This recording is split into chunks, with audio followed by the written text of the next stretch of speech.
The letter trembled in Abigail Norton's hands as the stagecoach rattled along the dusty trail toward Empire City, Wyoming Territory. She had traveled over 1,000 miles to escape her past, answering an advertisement for a mail-order bride that promised a fresh start in 1876, the centennial year of a nation she barely recognized as her own anymore. Last stop before Empire City, folks. The driver called out, his voice carrying over the steady rhythm of hoofbeats. Be there by sundown. Abigail tucked the creased paper into her modest carpet bag and adjusted her bonnet. The spring air was crisp, carrying the scent of sage and open country so different from the coal smoke and grief-filled air of Philadelphia she had left behind. She was 22 years old, and already a widow with nothing left to lose but the memories that haunted her. The other passengers paid her little mind. A traveling salesman with a waxed mustache had tried to engage her in conversation earlier, but her one-word responses had eventually discouraged him. Now he dozed in the corner while two miners discussed their prospects at a new silver claim. None of them knew she was traveling to meet a man she'd never seen, Victor Fleming, a rancher who needed a wife, and had placed the advertisement that had seemed like divine providence when she'd spotted it in the newspaper 3 months ago. You ever been west before, miss? The question came from the older woman sitting across from her, a motherly type with kind eyes who had offered Abigail a piece of dried apple earlier in their journey. No, madam, Abigail replied softly. This is my first time crossing the Mississippi. The woman nodded knowingly. You've got that look about you, running from something. Abigail stiffened, her gloved hands clutching her reticule more tightly. I prefer to think of it as running toward something, madam. The woman's weathered face broke into a smile. Good answer, child. That's the right way to see it. As the stagecoach crested a hill, Empire City came into view, a collection of wooden buildings nestled in a valley between rolling hills, with mountains visible in the distance. It wasn't large by Eastern standards, but it was bigger than Abigail had expected, with several streets radiating from a main thoroughfare. A church steeple stood proud against the darkening sky, and lamplight was beginning to glow in windows. There she is, the driver announced. Empire City. Prettiest little town in all of Wyoming Territory. Abigail's heart pounded in her chest. Somewhere down there, a stranger awaited her, a man who would become her husband. She had exchanged 3 letters with Victor Fleming, each carefully composed and revealing little beyond the practical necessities. He knew she was a widow. He knew she could cook, sew, and keep house. He did not know about the baby she had lost alongside her husband, or the nightmares that still woke her in the middle of the night. All she knew about him was that he had a ranch 5 miles outside of town, that he had lived in Wyoming Territory for 8 years, and that at 30 years old, he was seeking a wife of good character and sturdy constitution. His handwriting had been neat but masculine, his words straightforward and honest. The stagecoach lurched to a stop outside the Empire City Hotel, a 2-story wooden structure with a wide porch. Abigail gathered her belongings, 1 carpet bag containing clothes and necessities, and a small trunk that had been strapped to the roof of the coach. As the driver helped her down, she scanned the small crowd that had gathered to meet the stage, looking for a man who might be Victor Fleming. Miss Norton. A deep voice spoke from her left, and Abigail turned to see a tall man approaching. He removed his hat, revealing sandy brown hair that curled slightly at the temples. His face was tanned from the sun, with lines around his eyes that suggested he smiled often. Those eyes, a clear blue that reminded her of summer skies back home, regarded her with careful assessment. "Mr. Fleming?" she asked, though she knew the answer already. He matched the sparse description he had provided in his letters: tall, fair-haired, blue-eyed. "Yes, madam." He nodded, replacing his hat. "Victor Fleming, welcome to Empire City." He extended his hand, and after a moment's hesitation she placed her gloved one in it.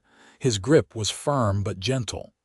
"I trust your journey wasn't too taxing." "It was long," she admitted, "but not unbearable."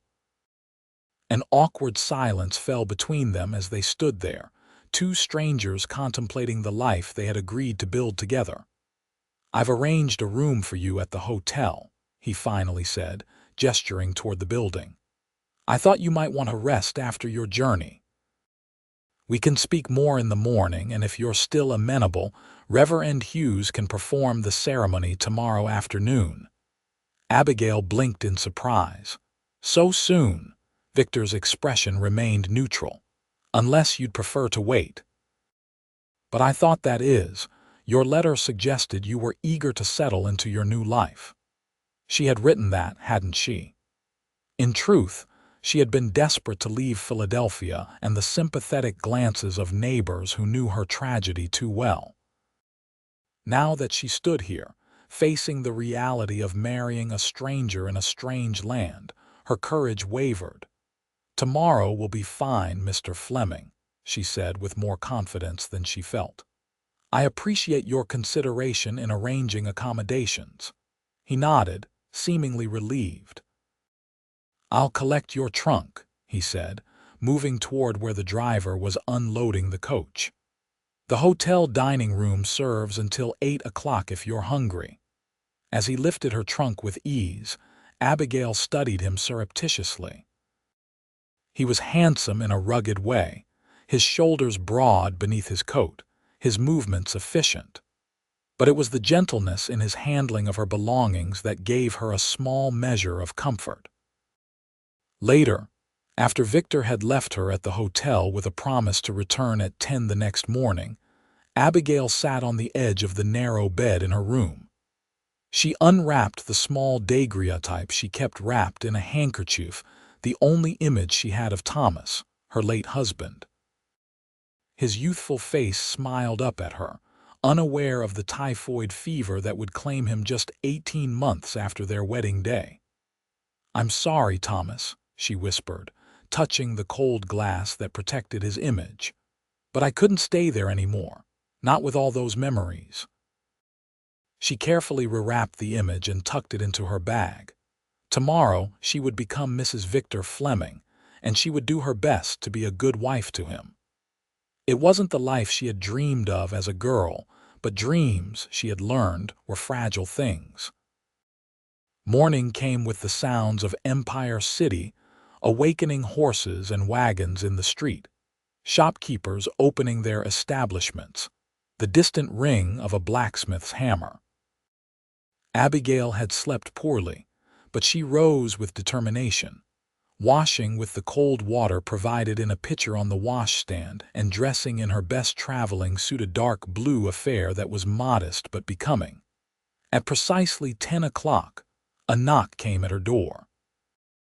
Victor Fleming stood in the hallway, dressed in clean clothes that, while not formal, were clearly his best.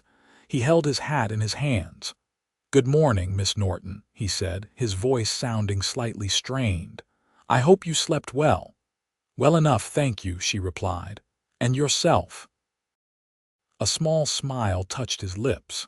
"To be honest, not very. It isn't every day a man prepares to meet his bride." The candid admission surprised her, and she found herself returning his smile. "I suppose we're both a bit nervous." "That we are." He cleared his throat. "I thought perhaps you might like to see a bit of town before we visit the Reverend, and we should talk, I think, before you make your final decision." Abigail appreciated his consideration. "Yes, I would like that very much." Empire City in daylight was a bustling place. Victor walked beside her down the main street, pointing out the various establishments: the general store, the assayer's office, the land office where homesteaders registered their claims, the saloon, which he indicated with a gesture but didn't name, and finally, at the end of the street, the small white church where they would be married if she agreed. They stopped at a small cafe where Victor ordered coffee for them both. When they were seated at a corner table, away from the few other patrons, he looked at her directly. "Miss Norton, I want to be clear about what I'm offering," he began, his voice low. "I have a good ranch, 5 miles west of town. It's not a mansion, but the house is sound, 2 bedrooms with a kitchen and parlor. I have 100 head of cattle and enough grazing land to expand when the time is right. I can provide for a wife and, God willing, children." Abigail nodded, warming her hands on her coffee cup. "That sounds more than adequate, Mr. Fleming. Victor, please." He took a breath. "And I should tell you why I advertised for a wife. I came west 10 years ago with my brother. We built the ranch together, but he died 3 years back. Pneumonia." His voice caught slightly, but he continued. "Since then, it's been just me, and I've realized that a man wasn't meant to live alone. I want a family, Miss Norton. I want a partnership with a woman who can share the work and the rewards of ranch life." Abigail appreciated his honesty. "I understand loss, Victor," she said softly. "My husband, Thomas, died of typhoid 2 years ago. We were only married for a year and a half." She hesitated, then added, "We were expecting our first child when he fell ill. I lost the baby a week after I buried Thomas." Victor's face softened with genuine sympathy. "I'm sorry for your loss, Miss Norton. Abigail, please." "Abigail," he repeated, as if testing the name. "I won't pretend that life out here is easy. The winters are harsh and the work never truly ends, but it's a good life, honest and free. And I promise you this: I will treat you with respect, provide for you to the best of my ability, and be faithful to you as long as we both shall live." She looked into his eyes and saw sincerity there. It wasn't love, how could it be, when they'd just met? But it was something solid, something she could perhaps build upon. "I accept your proposal, Victor," she said, her voice steady despite the butterflies in her stomach. "I will be your wife." A smile broke across his face, transforming it completely. "Thank you, Abigail. I'll do my best to ensure you don't regret it." They were married that afternoon in the small white church, with Reverend Hughes officiating and the Reverend's wife and the town doctor serving as witnesses. Abigail wore her blue traveling suit with a small bunch of wildflowers Victor had somehow procured. He wore a clean white shirt with a string tie and the same dark trousers as earlier. The ceremony was brief, the words ancient and solemn. When the Reverend pronounced them man and wife, Victor hesitated only a moment before leaning down to place a chaste kiss on her lips there first. His lips were warm and slightly chapped, the kiss brief but not unpleasant. Abigail found herself blushing as they turned to accept the congratulations of their small audience. "Mrs. Fleming," the Reverend's wife said warmly, clasping her hands. "Welcome to Empire City. You must join our Ladies' Aid Society once you're settled." "Thank you," Abigail replied, the new name still strange to her ears. "I would like that very much." Afterward, Victor drove her to his ranch, their ranch now in a sturdy wagon pulled by 2 strong horses. The countryside opened up around them as they left town, vast and beautiful in a way that both frightened and exhilarated Abigail. Rolling hills covered in spring grass stretched toward distant mountains, and the sky seemed impossibly large compared to the narrow strips visible between Philadelphia's buildings. "It's beautiful," she said, breaking the silence that had fallen between them. Victor glanced at her, a smile playing at the corners of his mouth. "It is. Took me a while to appreciate it properly when I first arrived. I was too busy worrying about survival to notice the beauty. But now," he gestured to the panorama before them, "now I can't imagine living anywhere else." The ranch came into view as they crested a small rise, a solid log house with a wide porch, a large barn, and several outbuildings, all nestled in a shallow valley with a creek running nearby. A small fenced garden plot stood empty, waiting for spring planting. "It's not much to look at compared to Eastern homes," Victor said, a touch of defensiveness in his voice. "It's perfect," Abigail replied honestly. Compared to the cramped apartment she had shared with Thomas in Philadelphia, this place was spacious and bright, surrounded by clean air and open space. Victor helped her down from the wagon, then surprised her by gently catching her around the waist and lifting her off her feet. "What are you doing?" she gasped. "Carrying my bride over the threshold," he said with a small grin. "Isn't that the tradition?" Before she could respond, he had carried her up the steps and through the door, setting her down carefully in the middle of a cozy parlor furnished with a sofa, 2 chairs, and a small bookcase filled with books, a luxury Abigail hadn't expected. "Welcome home, Abigail," Victor said, suddenly seeming unsure of himself now that they were alone. "Thank you," she replied, equally uncertain. They stood looking at each other, newlyweds who were still strangers, until Victor cleared his throat. "I'll bring in your things, and then I can show you around." The house was indeed, as he had described, simple but well built, with a parlor, kitchen, and 2 bedrooms. The kitchen was equipped with a good cast iron stove and sturdy wooden table with 4 chairs. The larger bedroom contained a wide bed with a colorful quilt that Victor sheepishly admitted his neighbor, Mrs. Hollister, had made for him. "She's been after me to find a wife for years," he explained. "She'll be pleased to meet you." The second bedroom was smaller, currently used for storage. "I thought, that is, if we have children," Victor said awkwardly, "this would be their room, but for now feel free to use it however you wish." Abigail touched the doorframe, trying to imagine children playing in this room, her children, hers and Victor's. The thought was both terrifying and strangely comforting. "It's a lovely home, Victor," she said sincerely. He looked relieved. "I'm glad you think so. I know it's not what you're used to, it's better," she interrupted. "In Philadelphia, we lived in 2 small rooms above a bakery. The air was always thick with coal smoke, and you could hear every argument from the family next door." She looked around at the solid walls and large windows of this house. "This is a proper home." Victor smiled, his entire face lighting up.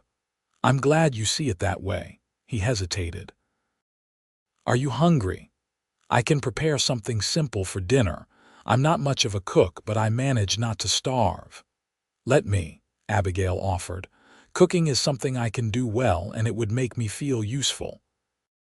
In the kitchen, she found a well-stocked pantry: flour, sugar, coffee, and preserves, along with smoked ham and dried beans. She set about making a simple meal while Victor tended to the horses and brought water from the pump.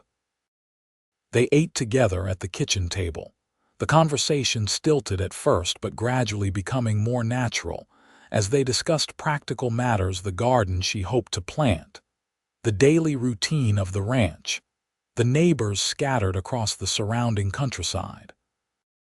As darkness fell, however, a new awkwardness descended upon them. Victor lit lamps around the house while Abigail washed the dishes, both of them acutely aware of the night ahead.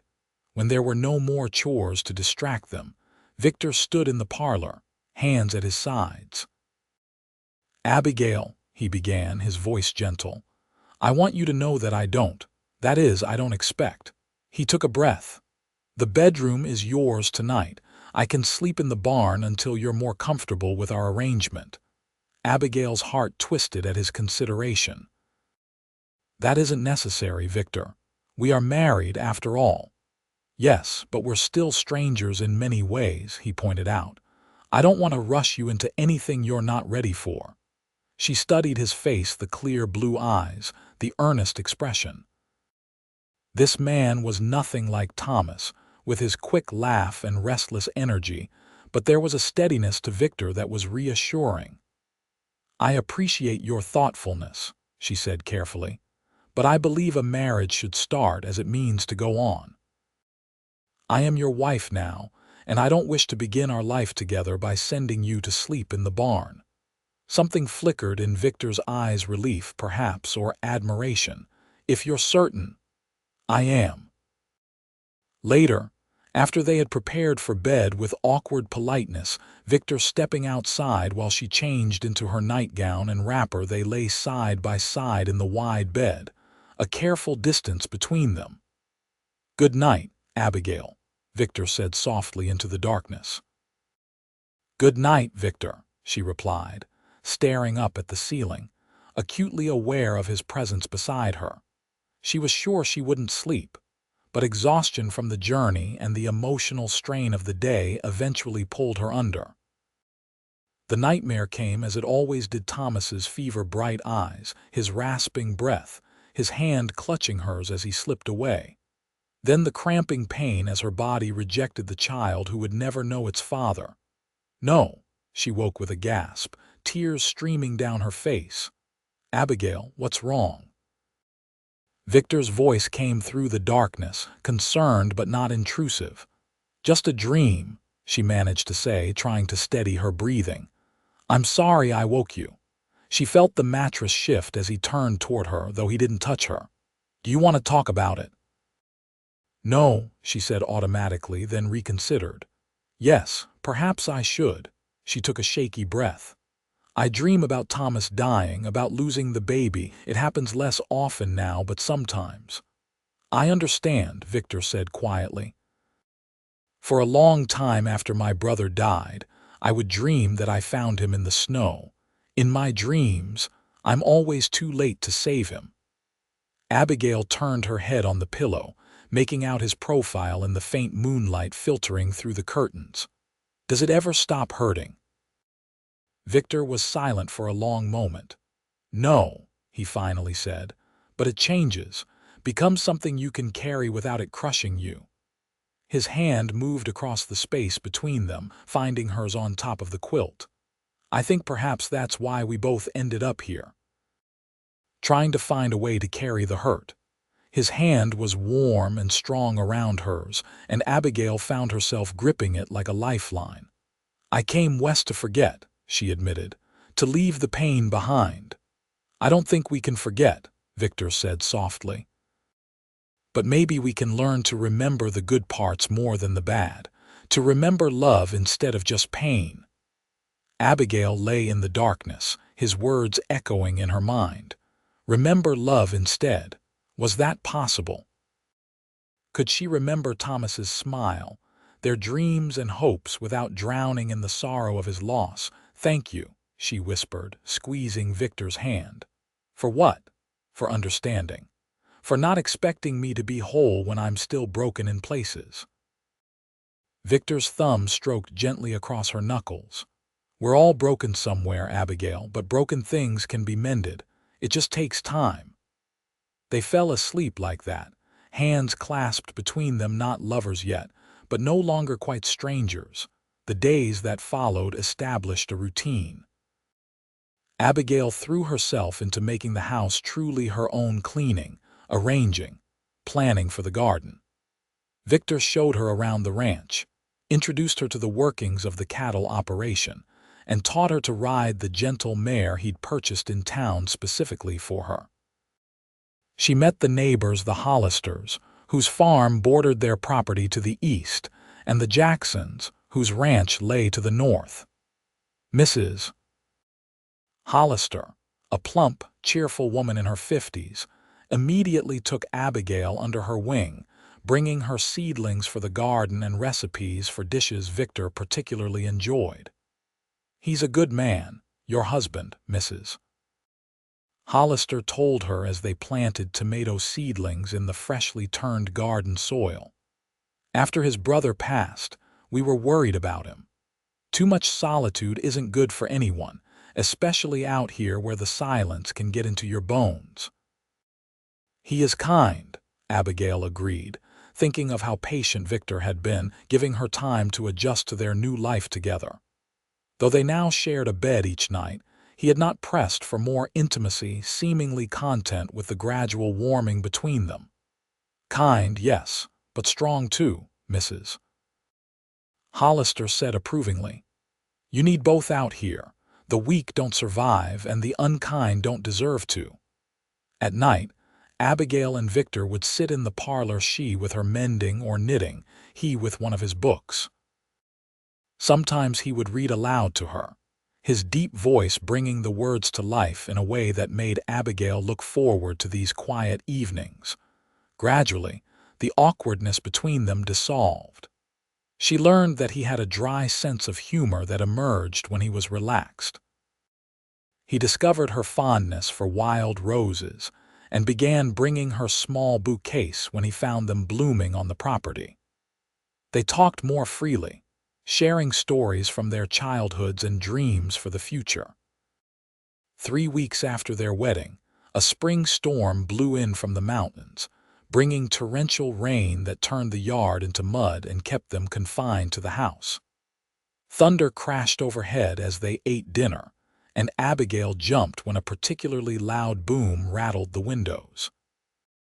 "Just thunder," Victor said with a reassuring smile. "The house has weathered worse storms." After dinner, they sat before the fire he had built in the small stone fireplace.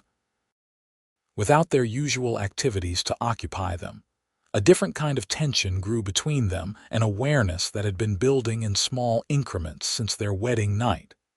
Victor looked up from his book to find Abigail watching him, her knitting forgotten in her lap. The firelight played across her features, highlighting the curve of her cheek, the fullness of her lips. "Abigail," he said softly, setting his book aside. She met his gaze steadily. "Yes, I've been thinking," he began, then paused, searching for the right words. "These past weeks have been good. Getting to know you has been a pleasure." "For me as well," she admitted, her heart beating faster. Victor leaned forward slightly.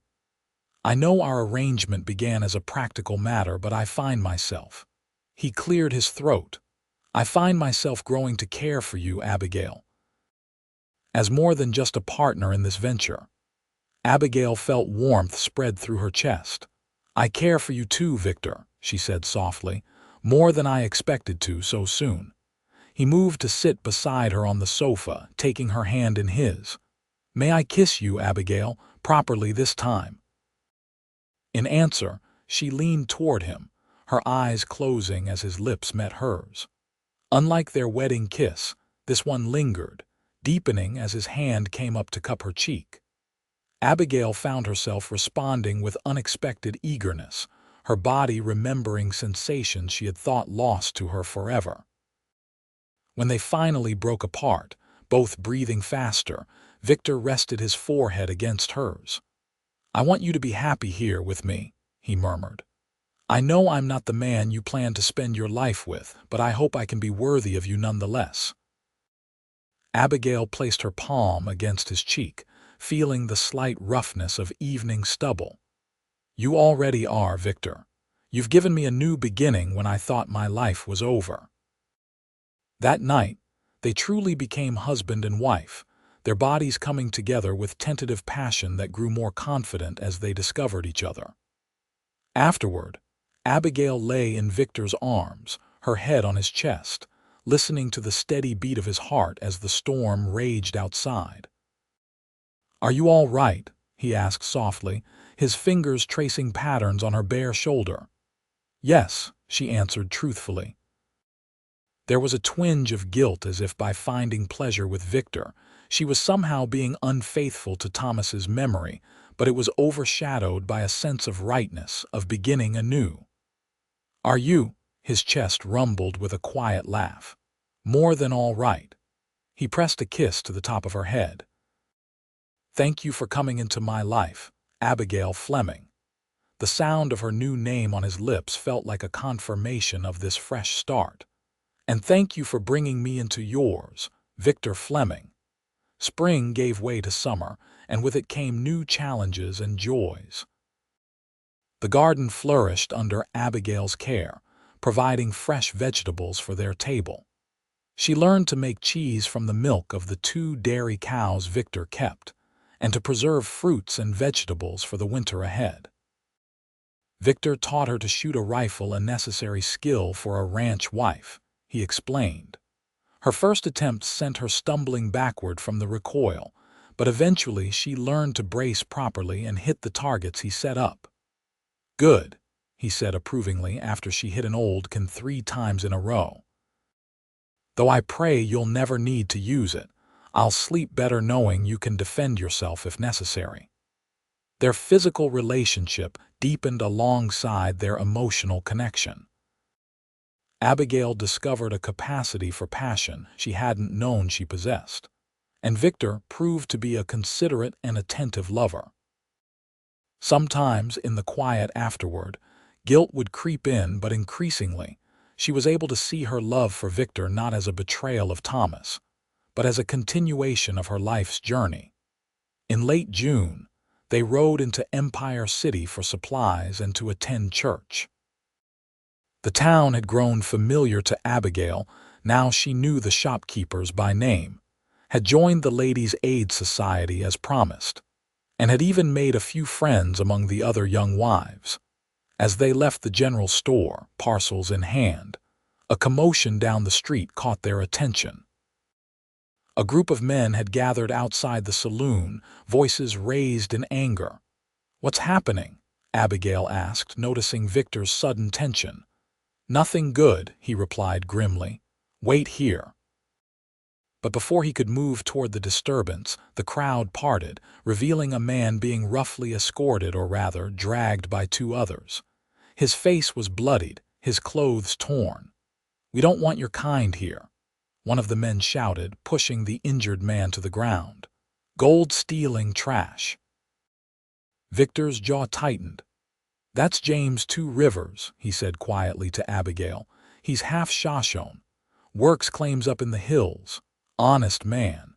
As they watched, one of the men aimed a kick at the fallen miner.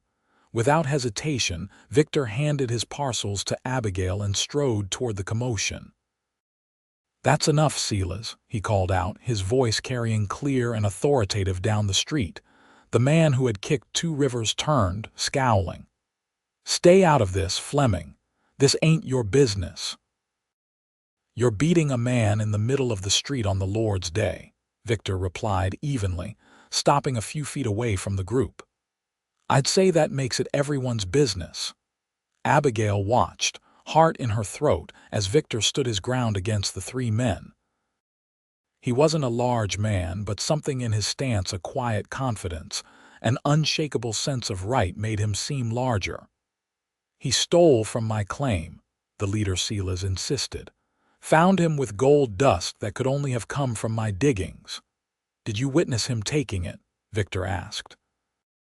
"Don't need to. Everybody knows Indians are thieves." 2 Rivers struggled to sit up, spitting blood onto the dirt. "I found my own color," he said, his voice strained but dignified. "North Fork. Been working it 3 months. Liar." Silas moved as if to kick him again, but Victor stepped between them. "That's for the sheriff to sort out, not vigilante justice," Victor said firmly. "And Sheriff Burke won't take kindly to you beating a man half to death based on suspicion." A tense silence fell over the street. Abigail noticed others watching from doorways and windows, some with concern, others with the blank faces of those who preferred not to get involved. Finally, Silas took a step back, though his face remained twisted with anger. "Fine. We'll let Burke handle it, but I want my gold back." "As you should if it's proven to be yours," Victor agreed reasonably. He knelt beside 2 Rivers, helping the injured man to his feet. "Come on, James. Let's get you to Doc Miller." 2 Rivers leaned heavily on Victor as they moved away from the angry miners. Abigail hurried forward to help, taking 2 Rivers' other arm. "Thank you, Mrs. Fleming," the man said quietly, his swollen face attempting a smile that turned into a grimace of pain. "You shouldn't have gotten involved," Silas called after them. "People will talk." "Say you favor Indians over your own kind." Victor didn't slow or turn around. People talk about all manner of foolishness, Abigail. It doesn't make it true. As they helped Two Rivers to the doctor's office, Abigail felt a surge of pride in her husband. He had stood up for what was right, regardless of the consequences. It was a quality she hadn't known to value in a spouse before, but now recognized as essential. Later, as they drove home in the wagon, she broke the comfortable silence between them. "You were brave today." Victor glanced at her, then back at the road. "Not particularly.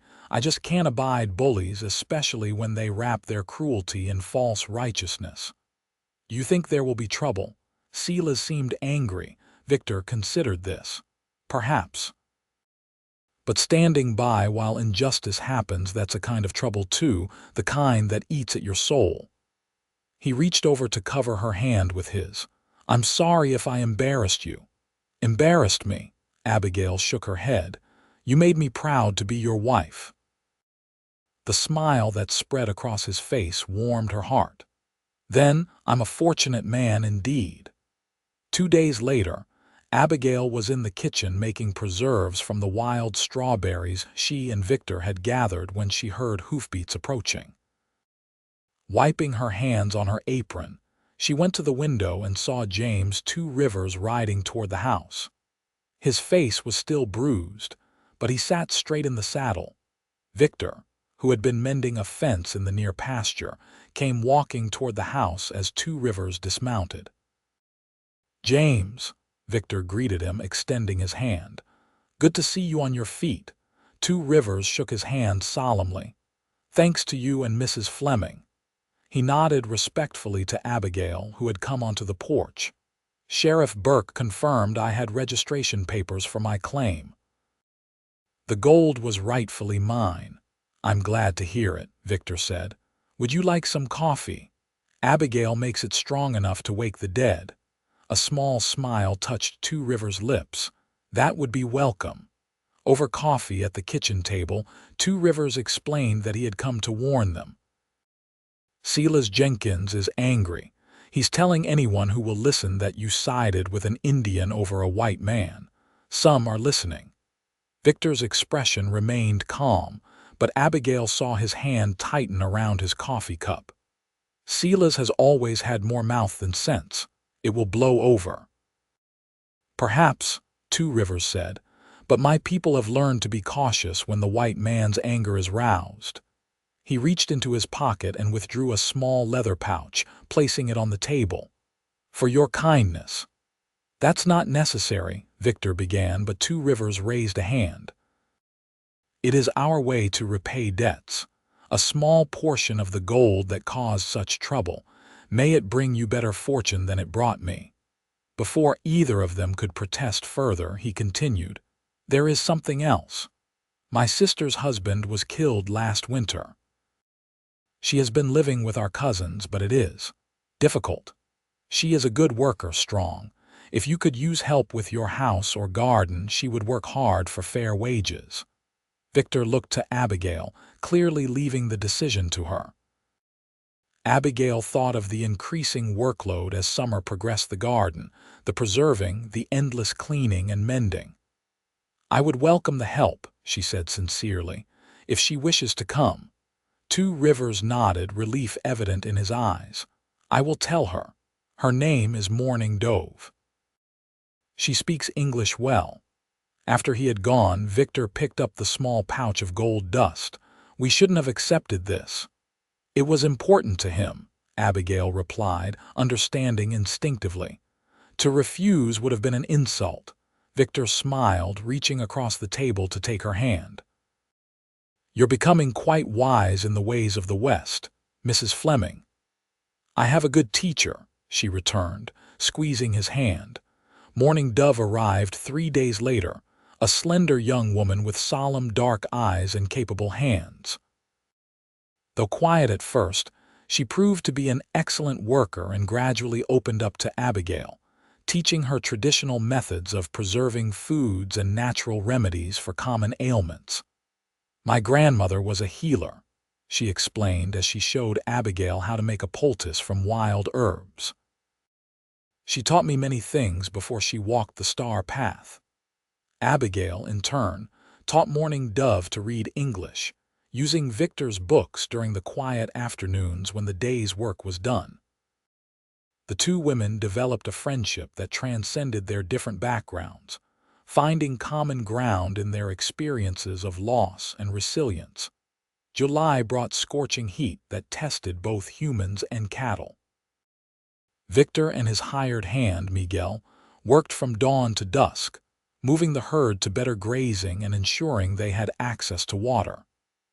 Abigail rose before sunrise to cook breakfast and prepare dinner for midday, the house's heaviest meal, which she would take to the men in the field. One particularly hot afternoon, as Abigail and Morning Dove worked in the garden, harvesting vegetables to be canned for winter, Abigail suddenly felt lightheaded. The world tilted alarmingly, and she would have fallen if Morning Dove hadn't caught her arm. "Mrs. Fleming, are you unwell?" Morning Dove's concerned face swam before her eyes.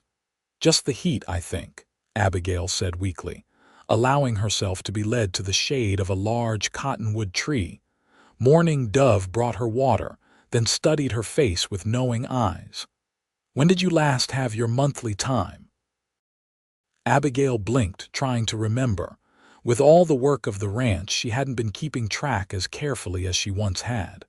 "May, I think, early May." A small smile touched Morning Dove's lips. "I thought so. You are carrying a child, Mrs. Fleming." Abigail's hand went to her stomach, still flat beneath her apron. A baby! The possibility hadn't occurred to her, though now she recognized other signs she had attributed to adjusting to the physical demands of ranch life: the fatigue, the occasional nausea in the mornings. "Yes. A strong one, I think. You glow with it." Tears filled Abigail's eyes, joy mingled with fear. Her last pregnancy had ended in such grief. Could she bear it if this child too was lost? "Do not be afraid," Morning Dove said gently, as if reading her thoughts. "This child comes at a good time, to parents who are strong and loving. The spirits will watch over it." That evening, after dinner, Abigail asked Victor to walk with her down to the creek that ran along the edge of their property. The heat of the day had subsided, leaving a pleasant warmth in the air. "Is everything all right?" Victor asked as they followed the well-worn path. "You've been quiet since I came in." Abigail took a deep breath, then turned to face him. "Morning Dove believes I'm with child. And I think she's right." Victor went very still, his eyes widening. "A baby," he whispered, as if saying it too loudly might make it untrue. She nodded, watching his face carefully. "Yes, if all goes well, it should arrive in early winter." For a moment, Victor said nothing, and Abigail felt a flicker of uncertainty. Then, to her surprise, he dropped to his knees before her, wrapping his arms around her waist and pressing his face against her still flat stomach. "Thank you," he murmured, his voice thick with emotion. "Oh, Abigail." "Thank you." She threaded her fingers through his hair, tears blurring her vision. "You're pleased, then?" He looked up at her, his face transformed with joy. "Pleased, Abigail, there aren't words." He stood, taking her face in his hands and kissing her with tender passion. When they broke apart, he asked, "And you, are you happy about this?" "Yes," she said, surprised to find it was completely true, but also afraid, after what happened last time. Understanding dawned in his eyes. "This time will be different," he said with conviction. "We'll take every precaution. I'll ride into town tomorrow and speak with Doc Miller about what's best for you and the baby." His immediate concern touched her deeply. "I love you, Victor," she said, the words coming naturally, without premeditation. It was the first time either of them had said it, though the feeling had been growing between them for weeks. Victor's face lit up with wonder. "I love you too, Abigail," he replied, drawing her into his arms. "More than I ever thought possible when I sent that advertisement east." They stood by the creek as twilight deepened around them, holding each other and making plans for their growing family. The next months brought changes to the ranch and to their lives. Victor hired additional help so he could spend more time close to home as Abigail's pregnancy progressed. He insisted she rest more, taking over some of her duties himself and enlisting Mourning Dove's help for others. Abigail's body changed, her stomach rounding with new life. Each milestone, the first flutter of movement, the solid kicks that came later, was celebrated by them both. Victor took to speaking to her belly each night, telling the baby stories about the ranch and promises for the future. "Your mama came all the way across the country to be here," he would say, his hands splayed across her stomach. "Bravest woman I know. And you're going to be just as brave and strong, little one." In October, as the aspens turned golden on the mountainsides, trouble finally found them.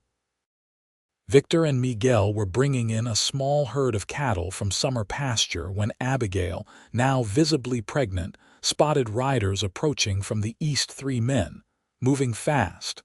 "Mourning Dove," she called, her heart racing with sudden fear. "Riders coming." Mourning Dove appeared from the garden, shading her eyes to look. Her face hardened. "It is Silas Jenkins and his friends. Go inside, Mrs. Fleming. I will stay in the yard."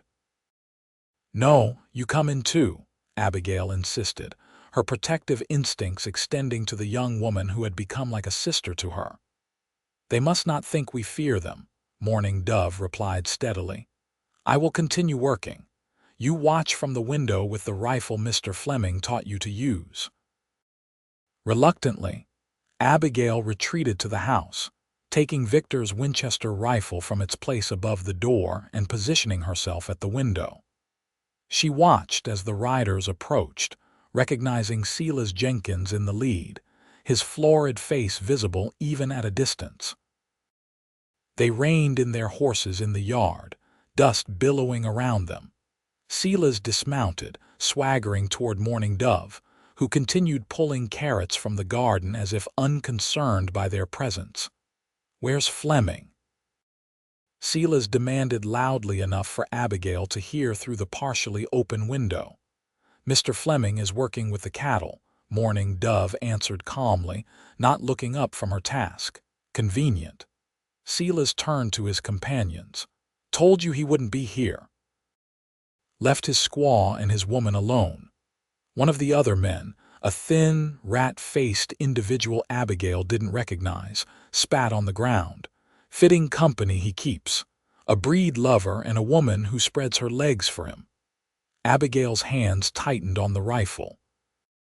She had never shot at a human being and prayed she wouldn't have to start now, but she would not allow these men to threaten her home or her family. Mourning Dove straightened, facing the men with quiet dignity. "You are not welcome here. Mr. Fleming will return soon. You should leave." Silas laughed, an ugly sound.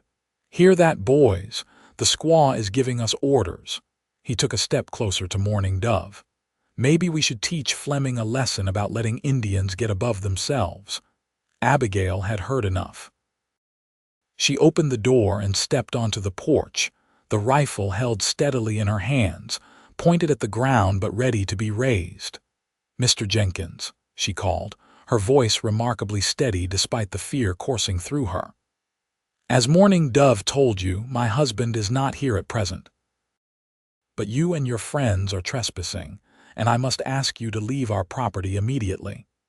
Silas turned, surprise flickering across his face when he saw the rifle. It quickly turned to contempt.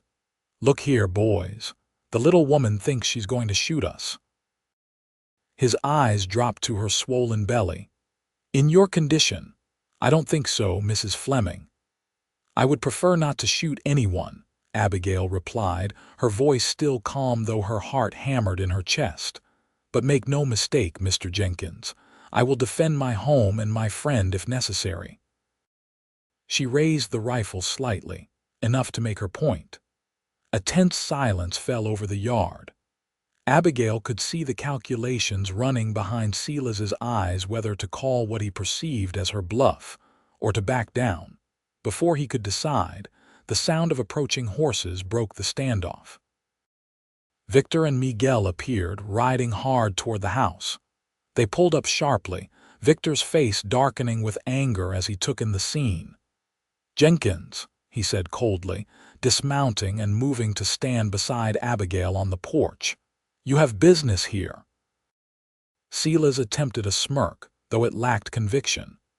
"Just paying a social call, Fleming, checking to see how you and your unusual household are faring."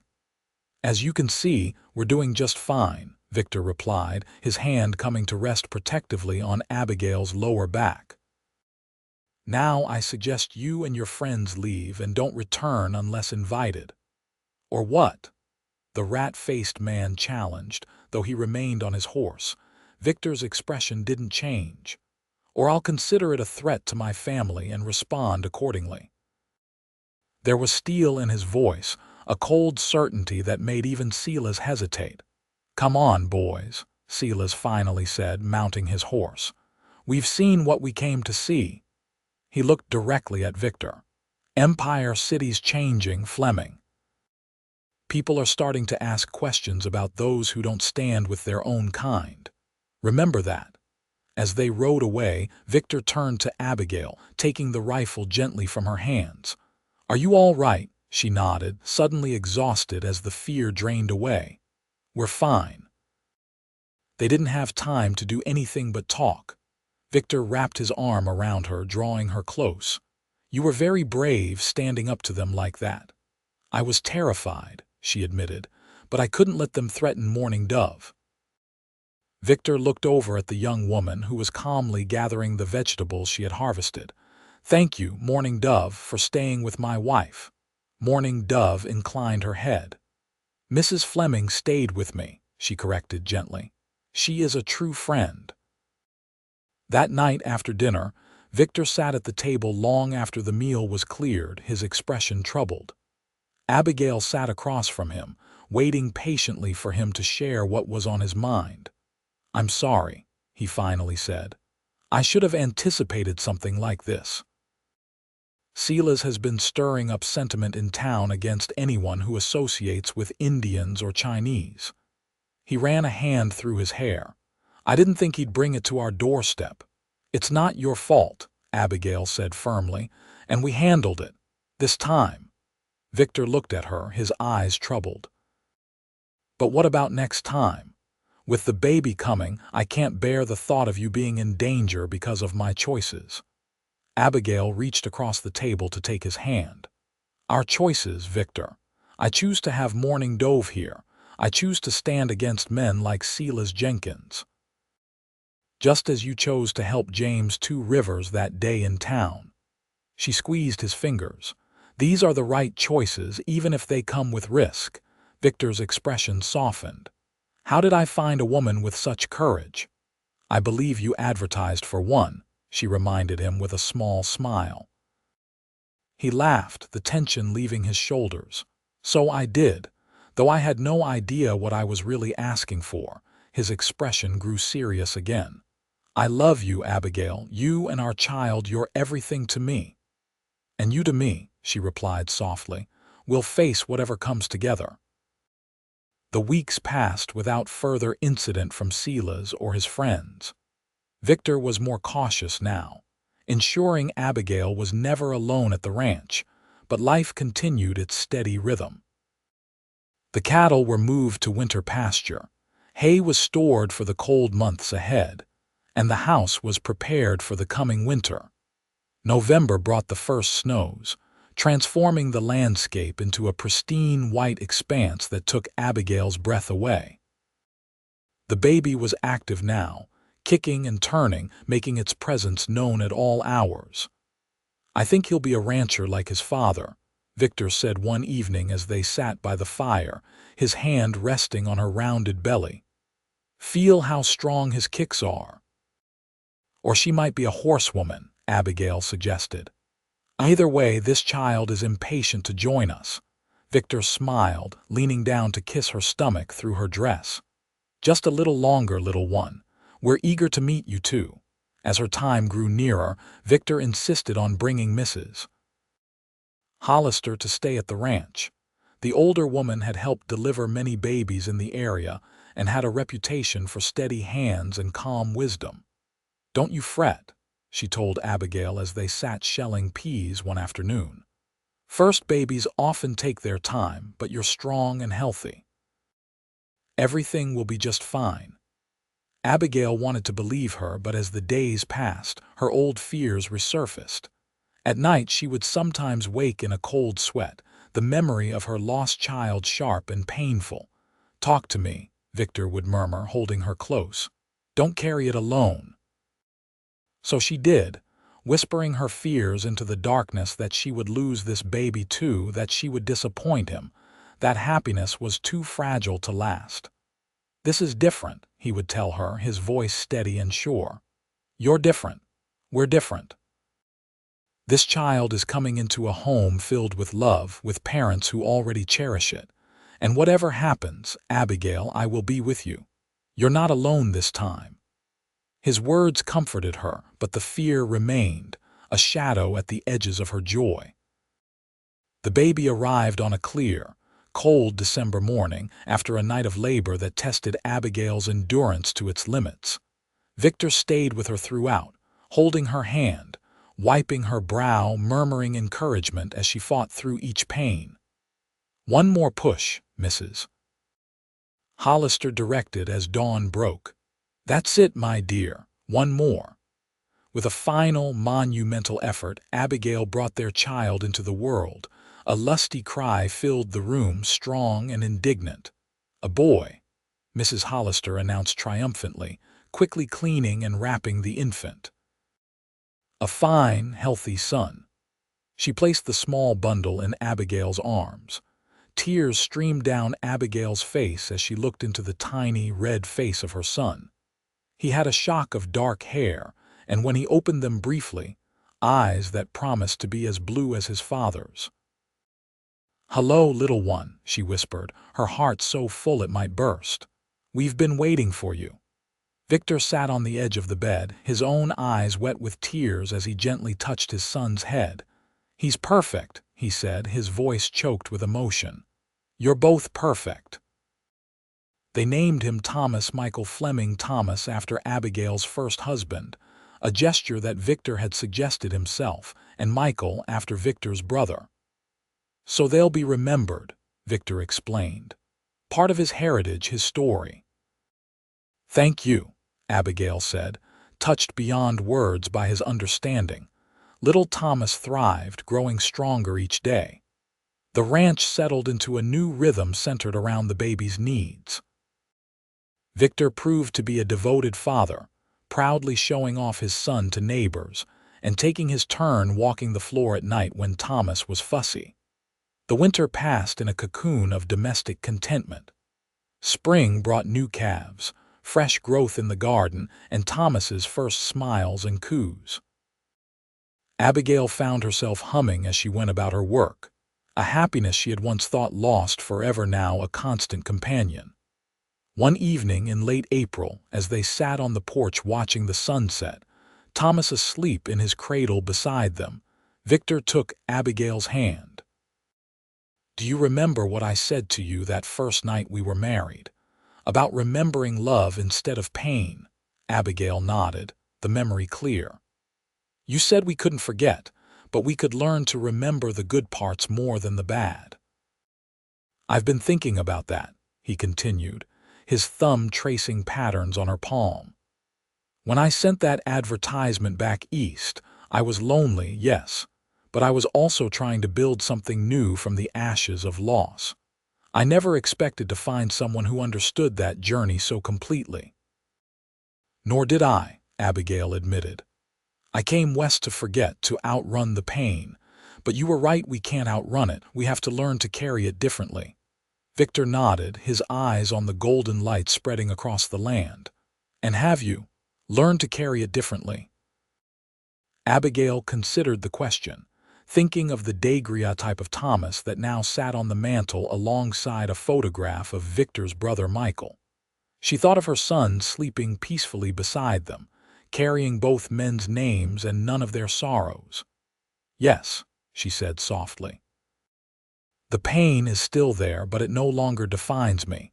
It's just part of my story now, a chapter that led me here, to you and Thomas and this life we're building." Victor squeezed her hand. "When I look at you with our son, I feel such gratitude. For you, for him, for this second chance we've both been given." "It's more than a second chance," Abigail said, resting her head on his shoulder.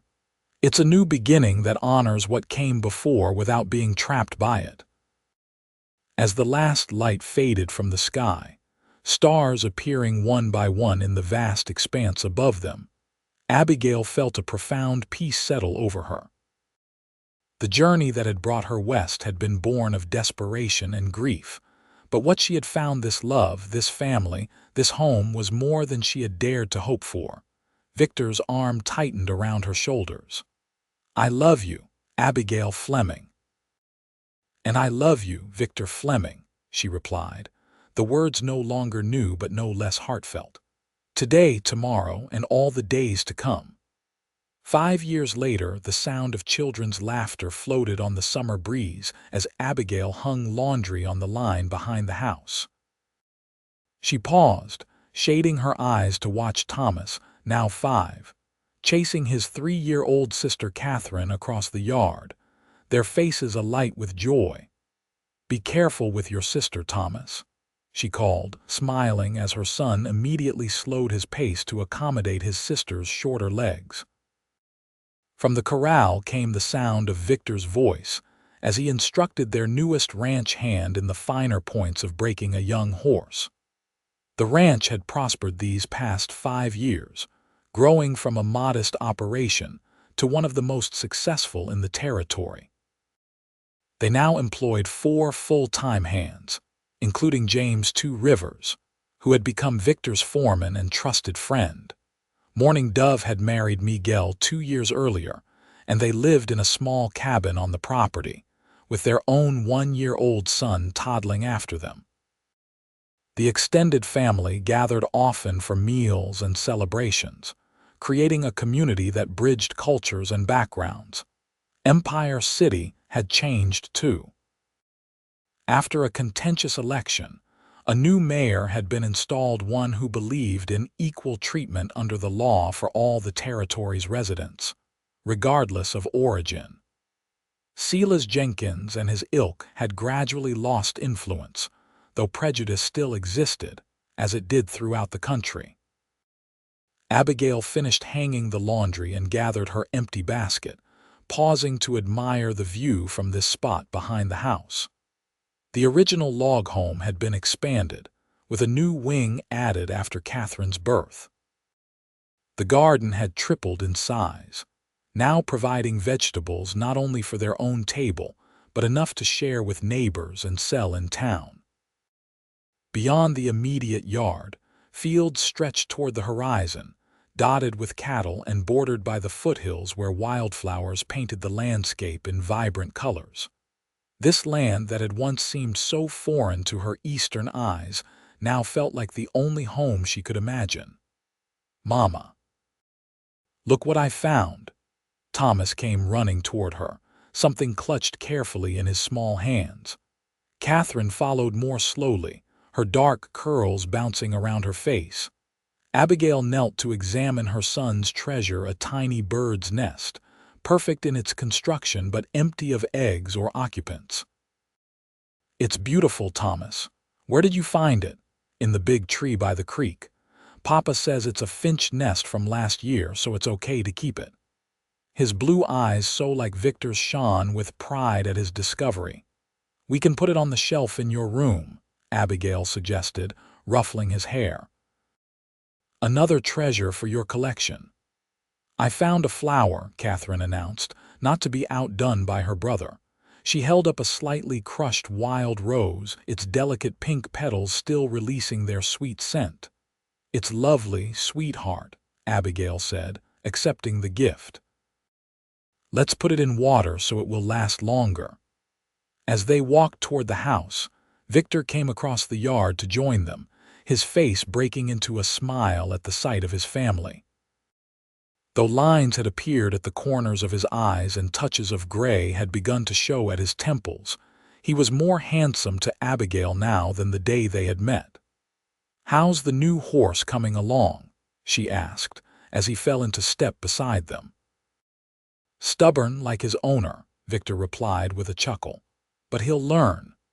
He scooped Catherine up, settling her on his shoulders where she giggled delightedly. "And what adventures have you two been having?"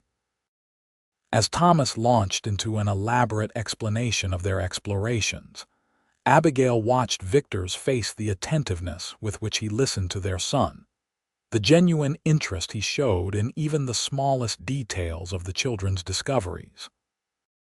He was the father she had always hoped her children would have, loving and steady, teaching them by example how to face life's challenges with integrity and compassion. Later that evening, after the children were tucked into bed with stories and kisses, Victor and Abigail sat on the porch swing that had been his gift to her on their 5th wedding anniversary. The summer twilight lingered, painting the sky in shades of pink and gold. "I got a letter from my sister today," Abigail said, leaning against his side. "She's finally considering my invitation to visit. Says she wants to meet her niece and nephew before they are fully grown." "That would be nice," Victor replied, his arm around her shoulders. "It's been too long since you've seen your family."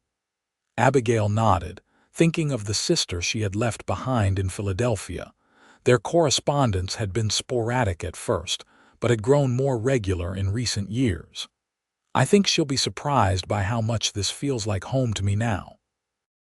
"And does it?" Victor asked, a familiar question between them. "Feel like home?" Abigail smiled, turning to look into the blue eyes she had come to know so well, eyes that had seen her at her strongest and her most vulnerable, that had witnessed her grief and her joy, her fears and her triumphs. "More than anywhere has ever felt like home," she answered truthfully. "This land, these children, this is where I belong." Victor's kiss was gentle, a comfortable affirmation of feelings that had deepened and matured over the years they had spent together. When they parted, he rested his forehead against hers in the gesture that had become their own private sign of connection. "When I think of that advertisement I placed," he murmured, "and all the ways it could have gone wrong." "But it didn't," she reminded him. "It brought us together, across all those miles." "The best decision I ever made," Victor said, drawing back to look into her eyes. "Asking for a bride who might understand what it meant to build something new from loss." "And the best decision I ever made was answering," Abigail replied, "even though I came west thinking I wanted to forget the pain." She reached up to touch his face, the familiar contours as dear to her as her own reflection. "You were right, remembering love is better." As night fell around them, stars appearing in the vast Wyoming sky, Abigail Fleming gave thanks for the journey that had brought her to this place, not an escape from her past, but a continuation of her story, richer and more beautiful than she could have imagined when she first stepped off that stagecoach into the unknown. The pain and loss that had once defined her had been transformed, not forgotten but incorporated into a tapestry of experience that made her who she was: a wife, a mother, a woman who had found the courage to reach for happiness again, when it seemed beyond her grasp. Victor's hand found hers in the gathering darkness, their fingers intertwining in the familiar gesture that still, after all these years, sent a flutter of contentment through her heart. "I love you, Abigail," he said softly. "And I love you," she replied, the words a promise renewed each day. Today and always. Together they sat in comfortable silence, watching the stars emerge above their home, the ranch that had become the center of their world, a world built on second chances, shared strength, and love that had grown from the fertile ground of remembrance rather than forgetting. The end.